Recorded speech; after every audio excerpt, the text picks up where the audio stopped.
So here's where the rubber meets the road. 2014, in February, the protesters seize Kyiv as the president flees. The president of Ukraine is taken out by the people of Ukraine. This is the first critical date. It gives people the opportunity to save the day.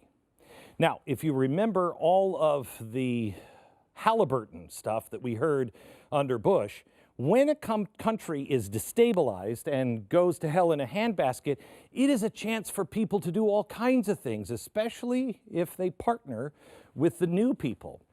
So we made partner of the new president. Now, Halliburton, Halliburton, Halliburton, remember that? Left cared about that. Halliburton, Halliburton, Halliburton.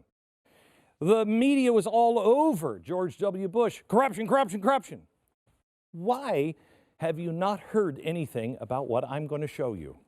So in February 2014, this becomes the new president. Total upheaval.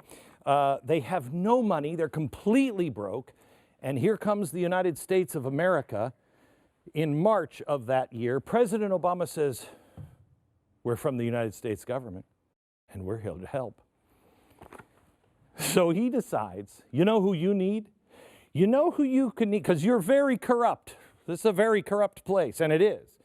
And we're going to help you, and we got lots of money. We can print it, whatever we want. So we got lots of money, but we've done this before, and we did it with TARP, and we spent all kinds of money. But we wanted to make sure that all of that reinvestment in America was clean, no corruption. And so we put Joe Biden in charge. So Joe is going to be the new point man in Ukraine. Okay, so then Joe, in March of that year, a month later, he has a quick little meeting because his son just started a new business. I love this. He started a new business, and he was going to be an investment banker, right? Investment guy. And they were going to do all this investment funds, and it was going to be fantastic. He has no experience in that. He partners with John Kerry's son, and this guy, Devon Archer. This guy is John Kerry's, what was he, is his financial guy. I spent 30 minutes at a chalkboard just talking about this scandal. You can find it at YouTube. You can find it at blazetv.com. It is Joe Biden's scandal in Ukraine, okay? So he meets with Devon Archer. I'm going to give you this real quick. He meets with Devon Archer. Nothing to do with Ukraine. And then in April, he flies to Ukraine. And guess what? So does he. And in May of that year, he is made a board member of a gas company called Burisma. And guess who else is made on the board member? Hunter Biden. It is nice, it is cute, and nothing to see here, folks. Like I said, you can get more on that story. But this is pretty much the Biden story. It happens all here. You'll see it a little bit on the timeline, but it's very small. Here's where it gets good. Because this poor country is so corrupt, Barack Obama says, guys, we want to give you some money. We want to give you some money. But I gotta tell you, we're gonna have to watch over it. Now, let me show you how much money we're talking about. Riding in on the white horse to save the day with all kinds of U.S. aid to Ukraine, it included a $1 billion sovereign loan guarantee, $320 million in general assistance, $118 million in equipment training for their security forces, $20 million for new law enforcement reform, and a fleet of advisors in banking and politics and energy and media and human rights. So they do that in May. You give them all kinds of money. And then because they're so corrupt, we mandate to this corrupt country that they start a national Anti-Corruption Bureau of Ukraine, because we can't trust the guys in the masks. A National Anti-Corruption Bureau of Ukraine. It's fantastic. And you know who their partner is? us, of course. We're not corrupt at all. So the guy who was tapped to be the first director of the Bureau is this guy, Artem, how do you say his name? Sitnik, okay? He's the first director. And what's great is because he is now in charge of anti-corruption, he now has a direct line to the administration to talk about anything the Ukrainians might dig up, okay? Now, we get here. We get now to this place where we are dumping all of that aid in, but we're watching over it because we're responsible. And we were becoming a giant piggy bank. But we made some mistakes early on. Well, first, do you remember Burisma? Burisma was run by this guy. This guy is so corrupt that he couldn't come to the United States. He was never to be granted a visa to come to the United States because he's an oligarch. He not only runs Burisma, but he also has a bank. Whoa. So this guy gets the money for Burisma, $1.8 billion. It's put into his bank. I mean, who wouldn't put $1.8 billion in an oligarch, corrupt guy who can't come into the United States? He's so corrupt. Who wouldn't put it in that, right?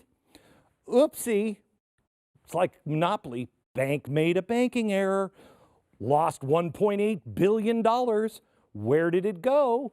Well, he certainly didn't have anything to do with it because somehow or another, he at the same time is given a visa to come to the United States. He's not a bad guy anymore. Woo! Wow. Take a moment just to look at that for a second. Okay.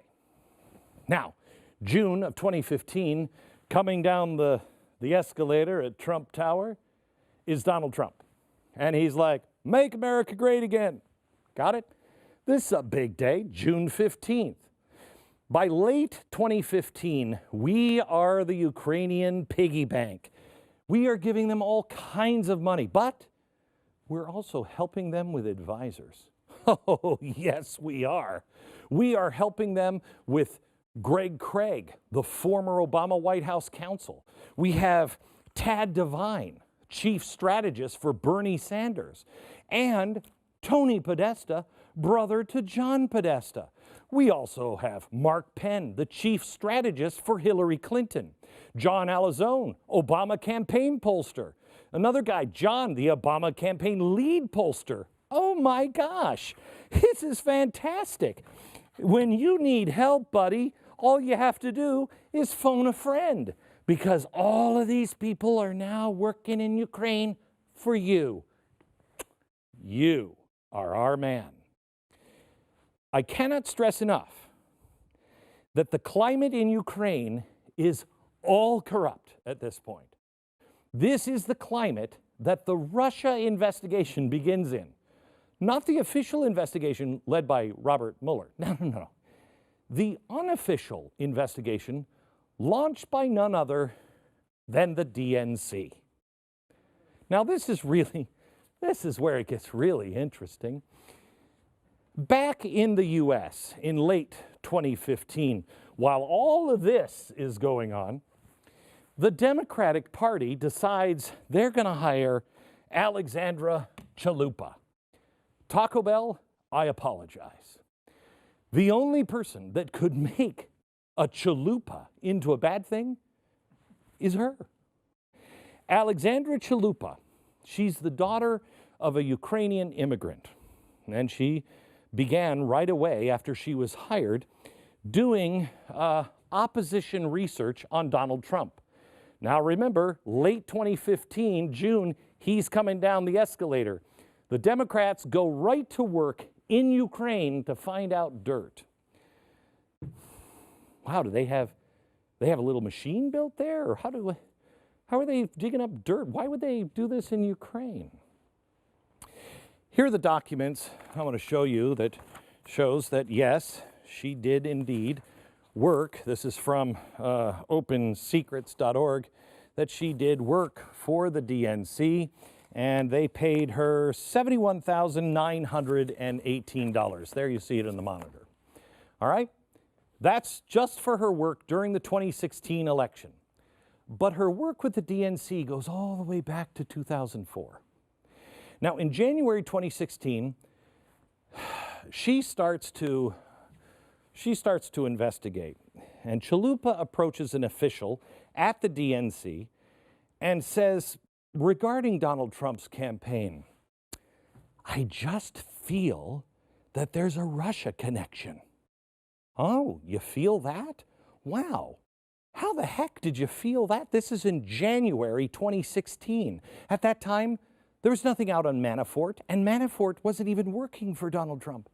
There was no Steele dossier. George Papadopoulos wasn't on the campaign yet. There was no FISA request, even for Carter Page at this point. So she just, I don't know, maybe she had a Ouija board. Trump, R-U-S, I don't know. Could be Russia, I don't know. But I have this feeling. Wow. So she goes to work, and she concentrates most of her corruption on, yes, who else? Paul Manafort. She wants to find out all about Paul Manafort. Now, Paul Manafort is somebody that I talked about during the election. I thought he was clearly dirty, okay? However, he was working with the now exited, the guy, remember the guy on the floor? He was trying to, can you grab that for me? He was trying to help this guy get elected. Remember, Obama had this guy. This guy had all of these people right at the other end of the phone.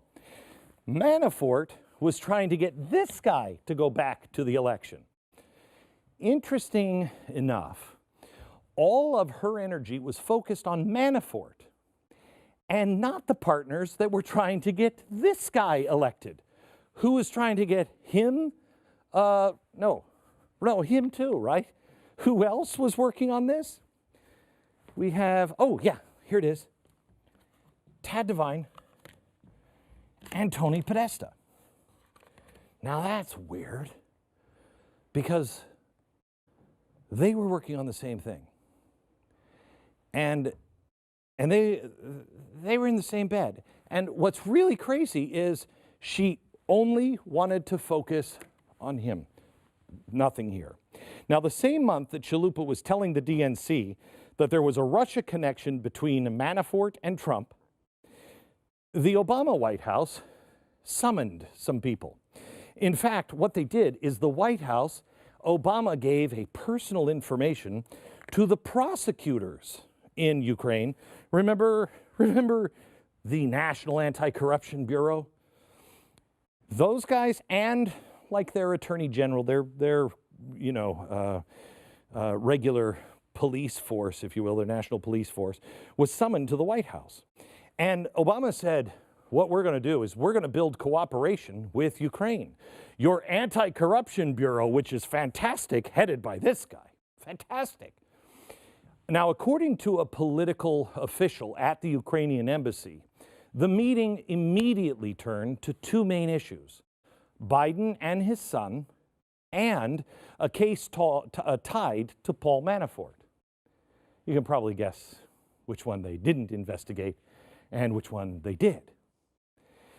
The deputy head of the Ukrainian Prosecutor General's office said that upon returning back home from the Obama administration meeting in Washington, there was, quote, a clear message about helping the Americans. Regarding the Manafort case, he said, and I quote, yeah, there was a lot of talking about needing help, and then the ledger just appeared in public. What ledger? What are you talking about? I'll get back to that in a second. So, he brings him to the White House. They're concentrating on Paul Manafort. And remember, the White House also, according to sources that were there for this meeting, they also said they were being pressured not to look in to this. But remember, whoopsie, we're not talking about Joe Biden. I don't care what he did. What happened to my and your $1.8 billion? Why did you put it into this bank run by this guy who was totally corrupt, and then who said, he's not so bad, let him into America? after he took or lost. Where did I put that $1.8 billion? Must have left it in his other jacket. We don't want to talk about that? You know, it's funny because one of the things they're saying is that Donald Trump pressured them to look in. What these guys are doing is they're pressuring them not to look at this. But now you've heard the story. Biden, you know, forced the removal of Ukraine's general prosecutor. His name was Viktor Shokin, okay? A bad guy. Everybody says bad guy. I don't know. He seems like a bad guy and also some good things he was doing. But he was investigating a Ukrainian company that Biden's son was involved with. We all heard both sides of the story. Biden claimed what he did was purely based on Shokin's corrupt conduct and nothing to do with this, except, you know, one thing that bothers me is this meeting. This meeting where you sent the people back home and they all said, you didn't want us to look into that. And then Mr. Joe Biden comes in and he gets this guy fired. This is something that's probably worth looking at. This is a document of the sworn statement of the guy Joe Biden got fired that was recently obtained by the investigative journalist John Solomon. John Solomon is an award-winning investigative journalist that for 30 years worked for the Associated Press, the Washington Post, and the New York Times. He was fine then. He's outed people on both sides of the aisle. But all of a sudden, he's a conspiracy kook. This statement was made in a separate court case involving another Ukrainian citizen. We'll get to that. But here's what Shokin states. He said when he was fired, there had been no complaints about his work, and that Biden never specifically accused him of any criminal offenses. He then goes to say on the record in a sworn court statement, and I want to quote the paragraph, the truth is that I was forced out because I was leading a wide-ranging corruption probe into Burisma Holdings, a natural gas firm active in Ukraine, and Joe Biden's son, Hunter Biden, was a member of the board of directors. I assume Burisma, which was connected with gas extraction, had the support of the Vice President Joe Biden because his son was on the board of directors, end quote. Now, this is the relationship and power that the Obama administration had over Ukraine. Why? Because we were dumping money. And it was Joe Biden and Barack Obama that were the sugar daddies. Shokin, their equivalent of our Attorney General, said that Obama was, quote, telling the heads of the Ukrainian law enforcement system how to investigate and whom to investigate. And Shokin had another unforgivable sin on his record because he launched an investigation. This is just comedic at this point. He was investigating the Anti-Corruption Action Center, and it's spelled C-E-N-T-R-E, so you know it's credible. It's got the fancy foreign center. Shokin alleged that the NGO might have improperly diverted or even, dare I say it, embezzled millions of dollars. So wouldn't we really want to know? Because it's our money. Wouldn't this be an unforgivable sin to Obama and Biden? Yeah, gosh darn it. If it wasn't that the financiers, the two top financiers of that year are the International Renaissance Foundation and the U.S. government. Now, I've never heard of the International Renaissance Foundation before, so we had to do some investigating. Now, guess who the other main donor is of this group? You got it. George Soros. Spooky dude. You can't do it. Apparently in America or the world, you cannot do a chalkboard without this guy showing up. In March 2016, things began to change. Here's what happened. Oh, by the way, in March 2016, he gets fired and oops, bank made another accounting error. We lost $2.2 million and $1.8 billion in an IMF loan that you and I guaranteed. Where did I put the other 1.8? In March 2016, the good guy takes over. Now, who is the good guy? Lutsenko. He takes this guy's place. And everybody in the Obama administration says, he's great. He's the best. This guy bad. This guy good. So he gets in. But wait, there's more. Also, the same month, what happens? But Paul Manafort, like honestly a gift from the gods for the Democrat, decides, you know what? I'm going to go into the Trump team. Bing, bing, bing. They've been setting him up. How did this happen? So he goes in the Trump team. Well, they're excited about this, of course. And Chalupa, remember, she's on the Democratic payroll. She starts working directly with the Ukrainian embassy in the U.S. She's working with the staff to raise alarm bells regarding Manafort to the Ukrainian president. She said the embassy, quote, worked directly with reporters researching Trump, Manafort, and Russia to point them, quoting, in the right directions. This is the Ukrainian embassy here in the United States working with a DNC operative. Does any of this sound like what they accused Donald Trump of doing? Working with a DNC operative to damage the Republican candidate for president to influence the election. Now, I said I wouldn't give you any opinions, but do I need to? Chalupa and the DNC deny this, but the Ukrainian embassy political officer who worked there at the time stated that the Ukrainians were indeed working with Chalupa. Here's the quote. They were coordinating an investigation with the Hillary team on Paul Manafort with Alexandra Chalupa. Now, remember, phone a friend anytime you need help. They're all there. Is this that big of a stretch? Especially when you find this, which was released on WikiLeaks, between Chalupa and the former DNC communications director, Luis Miranda. In this email, she just checks in. And she reports, she says, a lot more coming down the pipe.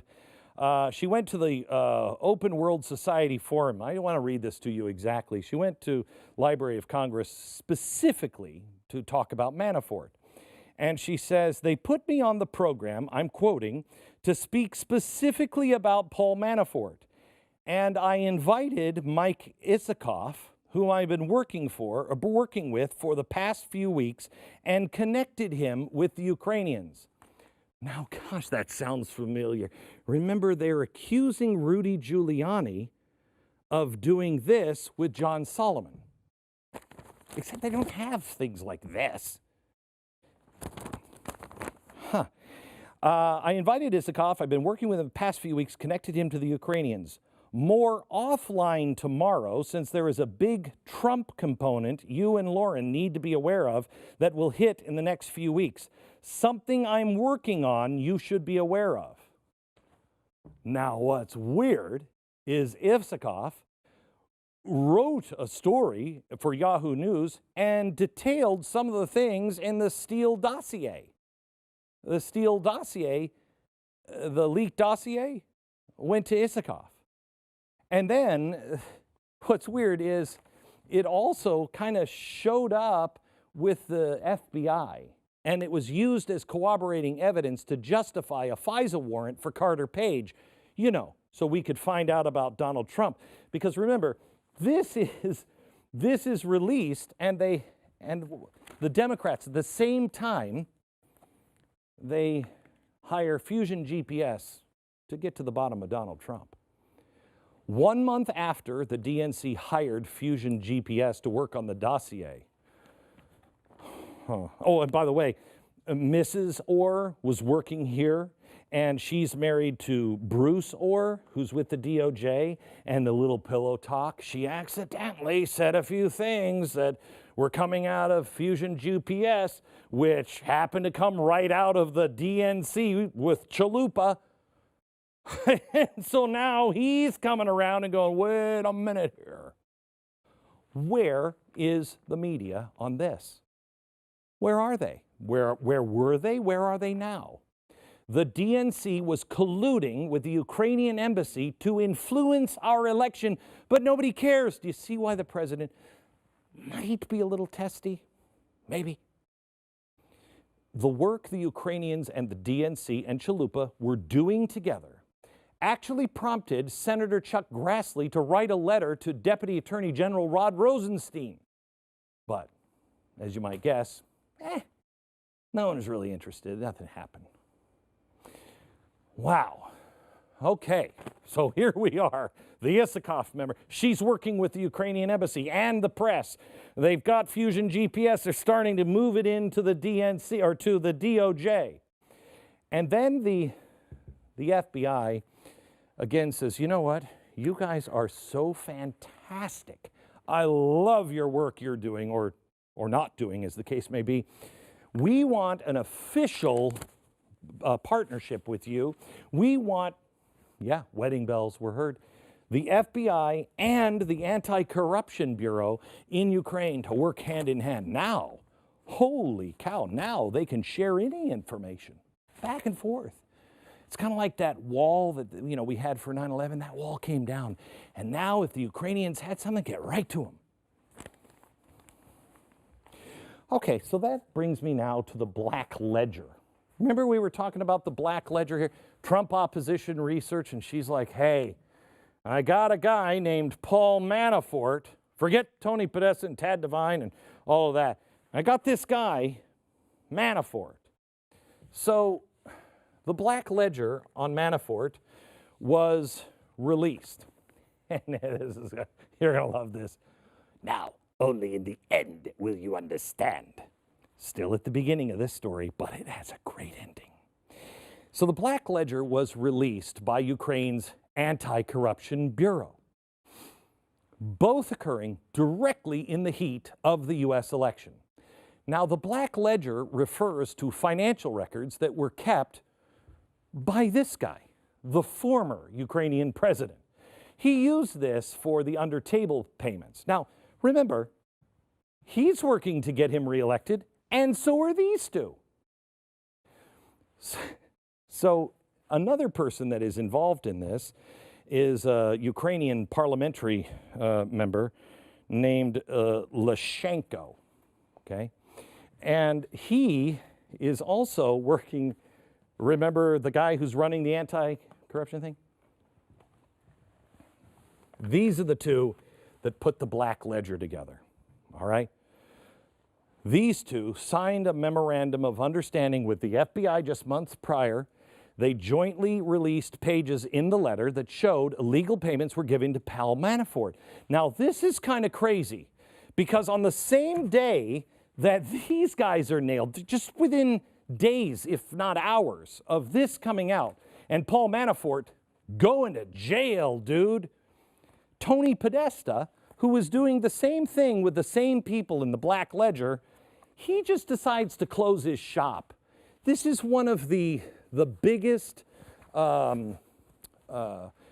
firms for lobbying in the United States of America. Tony Podesta is John Podesta's brother. All those Clinton, the Clinton connections and everything. Did I lose my, there it is. All of those things, nobody paid attention. He just decides to retire and close his shop. Wow. And nobody questions that. Nobody thinks it's weird. The guy working on the same thing that he gets busted for by these guys, he closes shop the same time. Wow, I'd have a question or two if I were in the media, but I'm not really. Now, some have questioned whether the ledger is even authentic. I'm not going to do that. whether it was forged or not, doesn't change the fact that Manafort had been a target of the DNC, and they had been after him with chalupa for months. The Ukrainian embassy was working with the DNC to get this information. And now, in an absolute surprise, during the US election, the Ukrainian government decides with the anti-corruption guy who's in bed with all of these people that they're going to release that. Bombshell out of nowhere. Whether the ledger is legit or not doesn't matter. I mean, it matters to Paul Manafort, but it doesn't really matter in this story. The Ukrainian government did this for political reasons to sink Donald Trump's campaign. There is absolutely no question about it.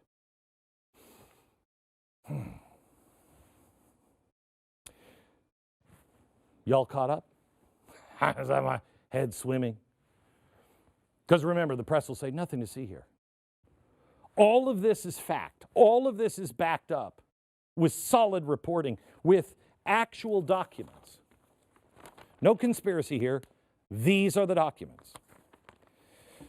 But something else happens, okay?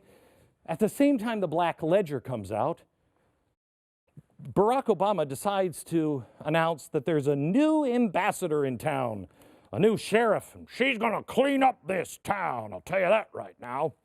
She decides to do a couple of things, okay? Lysenko, remember, he's the guy who replaced the corrupt guy. He's actually now sworn in. He's been a temporary guy, but he's now sworn in as the guy we all trust. Except there's a problem, okay? Because he still wants to investigate the missing money. So the new ambassador comes in and she calls Lysenko in for a meeting. And she says, look, there's some people that you just can't prosecute, okay? You can't prosecute people. You can't. Well, we don't know the names of the people. They were unnamed Ukrainians. But also, you can't prosecute or look into anything here whose the vice president's son works for, and John Kerry's son is involved.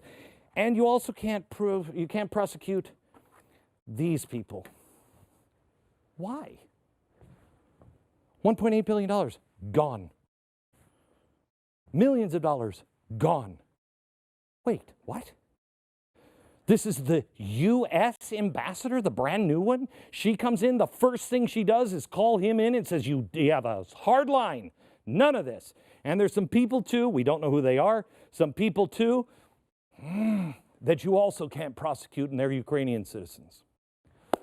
Wow. Oh. She also does one more thing. Late 2016, she says, no visas for you, because he still has prosecutors looking into all of these things. And he just wants to get to the DOJ and our Attorney General. So they pack up all of their briefcases with all kinds of papers, and they come up with a few things that they just want to talk to the DOJ and the U.S. Attorney General, because remember, they're partners. These guys are partners with the FBI, wedding bells. So we should be able to communicate, right? She says no. No visas for you. No soup for you. And it was really nothing important. There were about 5 or 6 things that they wanted to cover. They wanted to expose that the DNC and Ukrainian officials were gathering dirt on Trump. They wanted to talk about the misappropriation of $7 billion of your money. They had Ukrainian officials admitting to influencing the U.S. election. They had records showing Burisma sending $3 million to Hunter Biden. They had Biden pressuring Ukraine to fire Shokin, because we remember, well, that damn Donald Trump, he pressured another government. They didn't care about this one apparently either. And U.S. officials interfered in the prosecution of cases in the Ukraine. This guy wanted his people to bring these things to our DOJ and our Justice Department. And Barack Obama said, no. Well, he didn't. She did, by not giving any visas. No soup for you. Now, the next big day. First big day, opportunity. Did they have the opportunity to corrupt things? Did they have the opportunity to investigate and to embezzle money and to wash their hands of that money? Did they have that opportunity? Yes, because of this date, they got involved.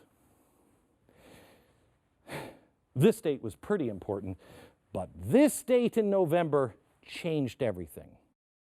This is the second most important day in this timeline, the day Trump wins elections, because nobody thought that was going to happen. These people had all played their hand that Hillary Clinton was going to win.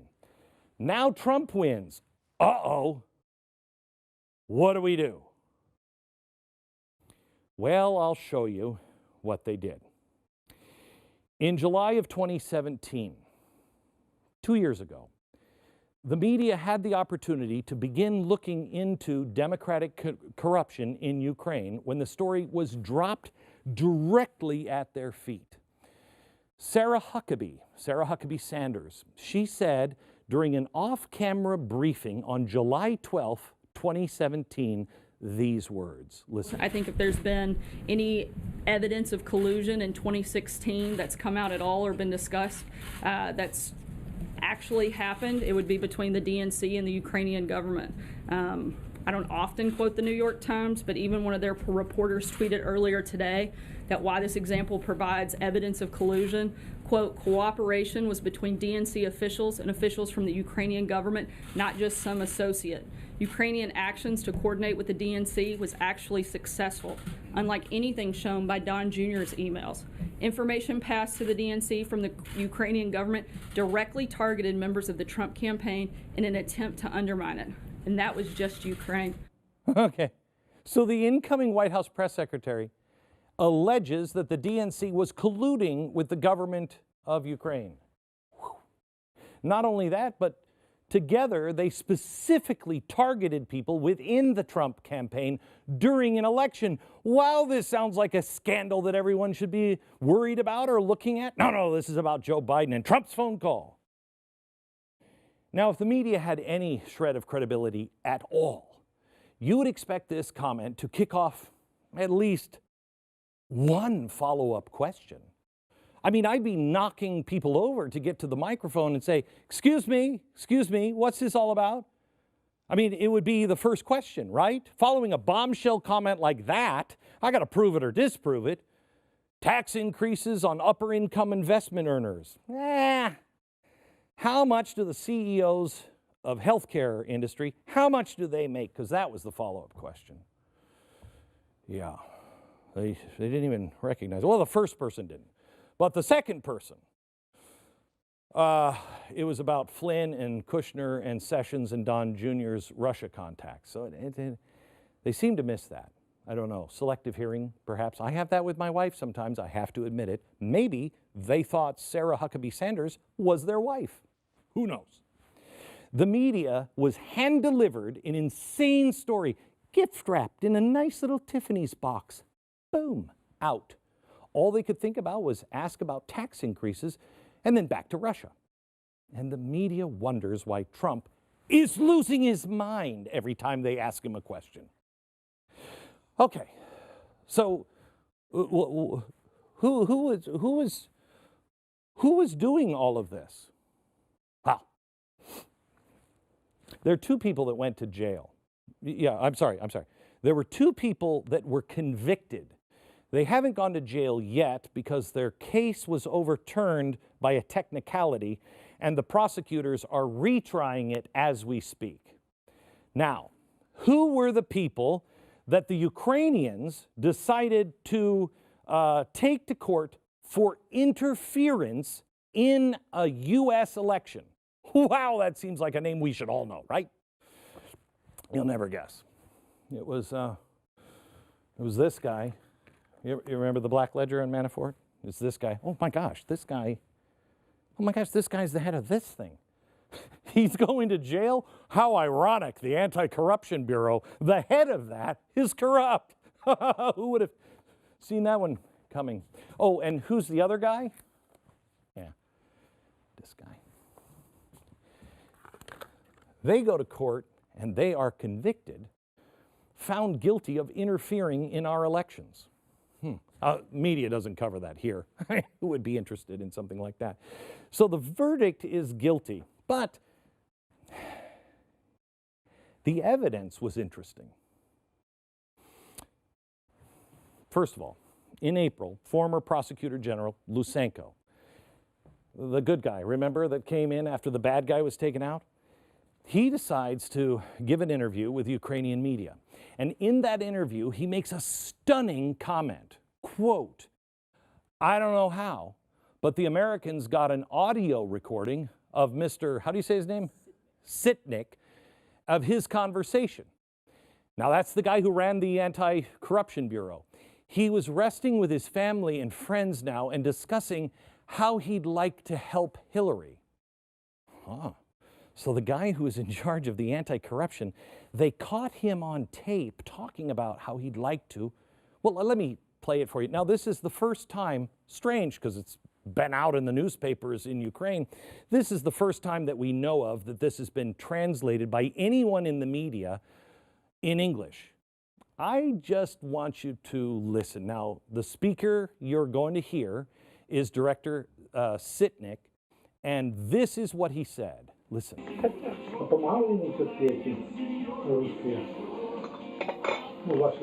Я думаю, що так. Я ж йому теж не йому, а Хіларі допомагав. Тоді ви там трошки шатнули, да. Ні, це так пишуть. Ну, мені кажуть, що Хіларі погано було, не дуже. Wow, Clinton Foundation. Ну, я наскільки пам'ятаю, ви говорили, що для нас навіть не було ближче Хіларі. Ні, Трамп же ж він чисто, в нього внутрішні питання домінують над зовнішніми. А Хіларі це, якби, це із тих політиків, що вони гегемонія Америки в світі. Для нас, якби, це так лучше. А для американців лучше так, це те, що Трамп робить. На зараз ці американські спецовці, це баба, мужик. Ми вже прилюднили здання про Манафорта, якого посадили. Манафорт ж був керівник цього виборчого штабу Трампа. Його ж тоді це сторонили час, в тому числі за те, що проходили початку бухгалтерію, посадили там, тому що 80 років позбавили. І Трампа барабан, тому що у них система працює чітко. Система хороша. І коли це були вибори, за неділю до виборів, FBI поновили розслідування відносно Хіларі. У неї рейтинг упав на 7%, і Трамп натяжко переміг. Я так не можу зрозуміти, що Трамп воює з FBI, і кажуть, що мене доганяють. Якби не FBI, то він би не був президентом. Вони Хіларі погасили рейтинг на 7%. Wow, that seems pretty kind of wow.